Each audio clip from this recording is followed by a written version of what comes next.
CITU ನೇತೃತ್ವದಲ್ಲಿ ವಿವಿಧ ಕಾರ್ಮಿಕ ಸಂಘಟನೆಗಳ ಸಹಯೋಗದಲ್ಲಿ ನಡೆದ ವಿಶ್ವ ಕಾರ್ಮಿಕ ದಿನಾಚರಣೆ. ಬೆಳಗಾವಿ ಜಿಲ್ಲೆಯ ರಾಮದುರ್ಗ ಪಟ್ಟಣದ ಶ್ರೀ ವೆಂಕಟೇಶ್ವರ ದೇವಸ್ಥಾನದಿಂದ ಪ್ರಮುಖ ಬೀದಿಗಳಲ್ಲಿ ಸಂಚರಿಸಿ ಲೈಬ್ರರಿ ಪಕ್ಕದಲ್ಲಿ ಆಯೋಜಿಸಿದ್ದ ಸಿಐಟಿಯು ನೇತೃತ್ವದ ವಿವಿಧ ಕಾರ್ಮಿಕ ಸಂಘಟನೆಗಳ ಸಹಯೋಗದಲ್ಲಿ ನಡೆದ ವಿಶ್ವ ಕಾರ್ಮಿಕ ದಿನಾಚರಣೆ ಕಾರ್ಯಕ್ರಮ ಜರುಗಿತು.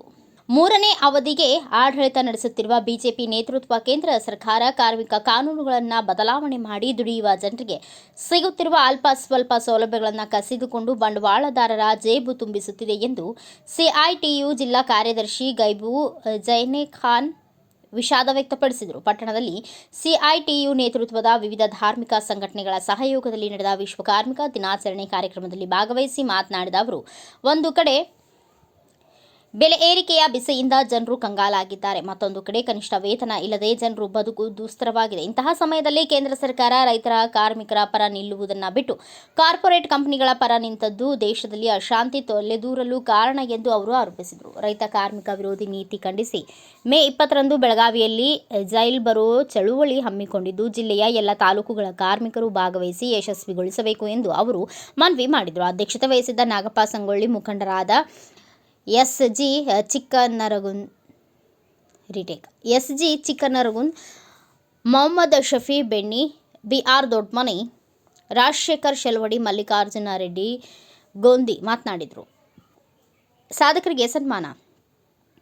ಪ್ರಶಸ್ತಿ ಪುರಸ್ಕೃತ ಎಂಕೆ ಯಾದವಾಡ, ನಿವೃತ್ತ ಐಎಎಸ್ ಅಧಿಕಾರಿ ಡಾಕ್ಟರ್ ಸಿ ಸೋಮಶೇಖರ 2024-25 ದತ್ತ ನಿಧಿ ಪ್ರಶಸ್ತಿ ಪುರಸ್ಕೃತ ಮಲ್ಲಿಕಾರ್ಜುನ ರೆಡ್ಡಿ ಗೋಂದಿ ಭೋಗಬಾರ್ಗಶಾಸ್ತ್ರದಲ್ಲಿ ಮೈಸೂರು ವಿಶ್ವವಿದ್ಯಾಲಯದಲ್ಲಿ ಪ್ರಥಮ ರ್ಯಾಂಕ್ನೊಂದಿಗೆ ಚಿನ್ನದ ಪದಕ ಪಡೆದ ರಾಮಾಪುರದ ರೂಪಾ ಚನ್ನಬಸಪ್ಪ ಚೌಧರಿ ಹಾಗೂ ಪಿಯುಸಿಯಲ್ಲಿ 97% ಅಂಕ ಪಡೆದ ಓಬಳಾಪುರ ಕಾವೇರಿ ಈರಪ್ಪ ಬಡಿಗೇರ್ ಅವರನ್ನು ಕಾರ್ಯಕ್ರಮದ ಪರವಾಗಿ ಸನ್ಮಾನಿಸಲಾಯಿತು. ರಾಮದುರ್ಗದಲ್ಲಿ ಕಾರ್ಮಿಕ ಸಂಘಟನೆಗಳ ಸಹಯೋಗದಲ್ಲಿ ನಡೆದ ವಿಶ್ವ ಕಾರ್ಮಿಕ ದಿನಾಚರಣೆ ಕಾರ್ಯಕ್ರಮದಲ್ಲಿ ಸಾಧಕರಿಗೆ ಸನ್ಮಾನಿಸಿ ಗೌರವಿಸಲಾಯಿತು. ಈ ಸಂದರ್ಭದಲ್ಲಿ ಕಾರ್ಮಿಕ ಸಂಘಟನೆಯ ಮುಖಂಡರಾದ ಕೃಷ್ಣ ಹೊಸೂರು, ಸರಸ್ವತಿ ಮಾಶೆಟ್ಟಿ, ಎಸ್ಸಿ ಪಾಟೀಲ್, ಲಕ್ಷ್ಮೀ ಎಂ ಕರ್ನನ್ನವರ್, ಹನುಮಂತ್ ಜಾಧವ್, ಮಹಾಂತೇಶ ಪಾಚಾಪೂರ್, ತುಳಸಮ್ಮ ಮಾಳಧಕರ್, ಮಾಲಾ ಇಳಗೇರ್, ರೇಖಾ ಪೂಜಾರ್, ದಿಲೀಪ್ ಭೋವಿ, ಕೇಶವ್ ದಾಸರ್, ಫಾರೂಕ್ ಶೇಖ್, ಮಹಬೂಬ್ ನದಾಫ್, ಮಾರುತಿ ಮುದಿಗೂರಿ, ಸಿಂಗಾರಗೊಪ್ಪ ಉಪಸ್ಥಿತರಿದ್ದರು. ಬ್ಯೂರೋ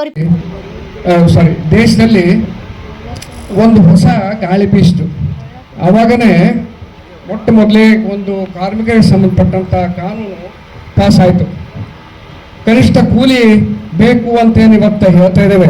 ನರೇಗಾದಾಗಿರ್ಬೋದು, ಅಂಗನವಾಡಿ ಕಾರ್ಯಕರ್ತರಿರ್ಬೋದು, ಮತ್ತು ಪಂಚಾಯತ್ ನೌಕರದಾರಿರ್ಬೋದು, ಕನಿಷ್ಠ ಕೂಲಿ ಬೇಕು, ಇಷ್ಟಿರಬೇಕು, ಇಷ್ಟಿರಬೇಕು ಅನ್ನುವಂಥದ್ದು ಏನೈತಲ್ಲ, 48ರೊಳಗೆ ಮೊಟ್ಟ ಮೊದಲೇ ಸಲ ಸ್ವತಂತ್ರ ಭಾರತದೊಳಗೆ ಆದಂಥ ಕಾನೂನು. ಅದರ ನಂತರ ಅನೇಕ ಬದಲಾವಣೆಗಳು, ಅದಕ್ಕೆ ಅಮೆಂಡ್ಮೆಂಟ್ಸು ಬಂದವು. ಕರ್ನಾಟಕ ಸರ್ಕಾರ ಅದಕ್ಕೆ ಮಾರ್ಪಾಡನ್ನು ತರ್ತಾ ಬಂತು. ಕೋರ್ಟ್ಗೆ ಹೋಗುವಂಥ ಸಂದರ್ಭ ಬಂತು. ಅವಾಗ AITCಯು ಕೋರ್ಟ್ನಲ್ಲಿ ಗೆದ್ದು ಕನಿಷ್ಠ ವೇತನ ಏನು ಫಿಕ್ಸ್ ಆಗಿತ್ತು, ಸರ್ಕಾರ ಅದನ್ನು ಕೊಡೋದಿಲ್ಲ ಅಂತಂದಿತ್ತು. ಅದನ್ನೇ ಮತ್ತೆ ಕೋರ್ಟ್ನಲ್ಲಿ ಸಾಬೀತು ಮಾಡಿ ಪಡೀತು. ಇದು ನಮ್ಮ ರಾಜ್ಯದ ಒಂದು ಚರಿತ್ರೆ. ತುಂಬ ವರ್ಷಗಳ ಹಿಂದೆ ಈ ಹಿಂದೂ ಮತ್ತು ಮುಸ್ಲಿಂ ಅನ್ನೋದು ಬಂದಾಗ, ಒಂದು 100 ವರ್ಷಗಳ ಹಿಂದೆ ಭಗತ್ ಸಿಂಗ್ರನ್ನ ಪೂಜೆ ಮಾಡ್ತಿದ್ರು, ಈಬತ್ತಿ ಹಚ್ತಿದ್ರು, ಕುಂಕುಮ ಹಚ್ತಿದ್ರು, ಊದ್ಬತ್ತಿ ಹಚ್ತಿದ್ರು. ಇದೆಲ್ಲ ಹಚ್ತಿದ್ರಲ್ಲ, ಅವನು ಆಸ್ತಿಕ ಅಲ್ಲ, ಅವನು ಪಕ್ಕಾ ನಾಸ್ತಿಕ. ಭಗತ್ ಸಿಂಗ್ ದೇವರಲ್ಲಿ ಎಷ್ಟೆಷ್ಟೂ ನಂಬಿಕೆ ಇರಲಿಲ್ಲ. ದೇವರು ಧರ್ಮ ಇದರಲ್ಲಿ ನಂಬಿಕೆ ಇರಲಿಲ್ಲ. ಸಿಖ್ ಧರ್ಮದಲ್ಲಿ ಹುಟ್ಟಿದರೂ ಸಹ ಸಿಖ್ ಧರ್ಮದ ಲಾಂಛನಗಳಾದಂಥ ಕೈಯಲ್ಲಿ ಕಡಗವನ್ನು ತೆಗೆದುಹೋಗದ, ತಲೆ ಕೂದಲನ್ನು ಕತ್ತರಿಸಿದ, ಗಡ್ಡವನ್ನು ಬೋಳಿಸಿದ, ಮೀಸೆಯನ್ನು ಬೋಳಿಸಿ ಚೂಪಾದ ಮೀಸಿ ಬಿಟ್ಟ. ಇವೆಲ್ಲವೂ ತೆಗೆದು ಆತ ಎಂದೂ ಗುರುದ್ವಾರಕ್ಕೆ ಹೋಗಲಿಲ್ಲ. ಗಲ್ಲಿಗೆ ಏರುವ ಹಿಂದಿನ ದಿನ ಸಿಖ್ ಜೈಲಾಧಿಕಾರಿ ಅವನು ಹೇಳ್ತಾನೆ ಪ್ರೀತಿಯಿಂದ ತನ್ನ ಧರ್ಮದವರು ನೋಡೋದಕ್ಕಾಗಿ, ನೋಡಿ ಭಗತ್, ಇವತ್ತಾದರೂ ನೀನು ದೇವರನ್ನು ಪ್ರಾರ್ಥಿಸು, ಗ್ರಂಥ್ ಸಾಹಿಬ್, ಅವರ ಪವಿತ್ರ ಗ್ರಂಥ್ ಸಾಹಿಬನ್ನು ಓದು, ನಿನಗೆ ಒಳ್ಳೇದಾಗತ್ತೆ. ನಾಳೆ ಬೆಳಿಗ್ಗೆ ನೀನು ಗಲ್ಲಿಗೆ ಏರ್ತೀಯ ಅಂತ.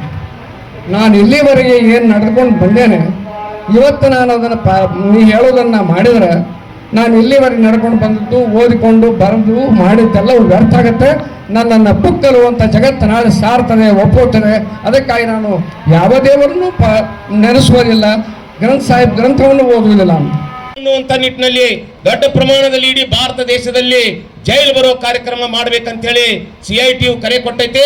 ಅದರ ಭಾಗವಾಗಿ 20ನೇ ತಾರೀಕಿಗೆ ಬೆಳಗಾಂದಲ್ಲಿ ಇಡೀ ಬೆಳಗಾಂ ಜಿಲ್ಲೆಯ 25ರಿಂದ 30 ಸಾವಿರ ಜನ ಕಾರ್ಮಿಕರು ಸೇರಿ ಒಂದು ಜೈಲು ಬರೋ ಕಾರ್ಯಕ್ರಮವನ್ನ ಮಾಡಿ, ನೀವು ಮಾಡದಂತ ಕಾರ್ಮಿಕ ಕಾನೂನುಗಳು ಏನು ತಿದ್ದುಪಡಿ ಮಾಡಿರಿ ಅದನ್ನ ವಾಪಸ್ ತಗೋಬೇಕನ್ನುವಂತ ನಿಟ್ಟಿನಲ್ಲಿ ನಾವು ಹೋರಾಟ ಮಾಡಬೇಕಾಗೈತಿ. ನೋಡ್ರಿ, ಹಿಂದೆ ಗುಲಾಮಗಿರಿ ಪದ್ಧತಿ ಹೋಗ್ಬೇಕು, ಕಾರ್ಮಿಕರಿಗೆ ಕನಿಷ್ಠ ವೇತನ ಕೊಡಬೇಕು, ಕಾರ್ಮಿಕರಿಗೆ ಸೌಲಭ್ಯಗಳನ್ನು ಕೊಡಬೇಕಂತೇಳಿ ಹೋರಾಟ ಮಾಡಿ ಸೌಲಭ್ಯಗಳೇನೇನು ಪಡ್ಕೊಂಡಿದ್ರು.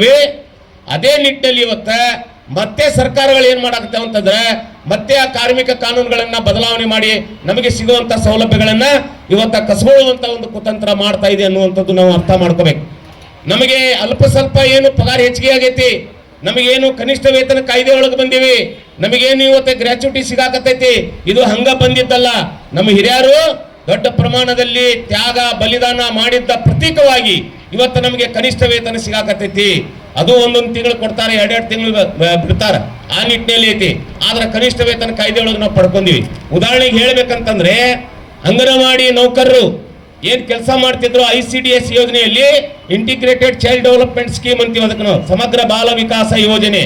ಆ ಸಮಗ್ರ ಬಾಲ ವಿಕಾಸ ಯೋಜನೆಯಲ್ಲಿ ಕೆಲಸ ಮಾಡುವಂತ ಅಂಗನವಾಡಿ ನೌಕರರಿಗೆ 270 ರೂಪಾಯಿಯಲ್ಲಿ ಮೊದಲು ದುಡಿಸ್ಕೊಂಡಿದ್ರು. 1995ರಲ್ಲಿ ಇಲ್ಲಿ ಏನು ಯೋಜನೆ ಪ್ರಾರಂಭ ಆಯ್ತು, ಇಡೀ ದೇಶದಲ್ಲಿ 1975 ಅಕ್ಟೋಬರ್ 2ನೇ ತಾರೀಕಿಗೆ ICDS ಯೋಜನೆ ಪ್ರಾರಂಭ ಆಗೈತಿ.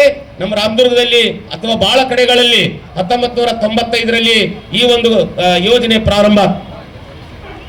ಮಂಜುನಾಥ್ ಕಲಾದಗಿ, ಭಾರತ ವೈಭವ news, Ramdurg.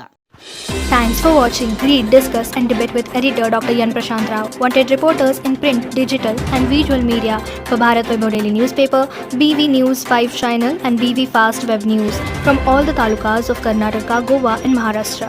If interested, send your resume to 9019229369.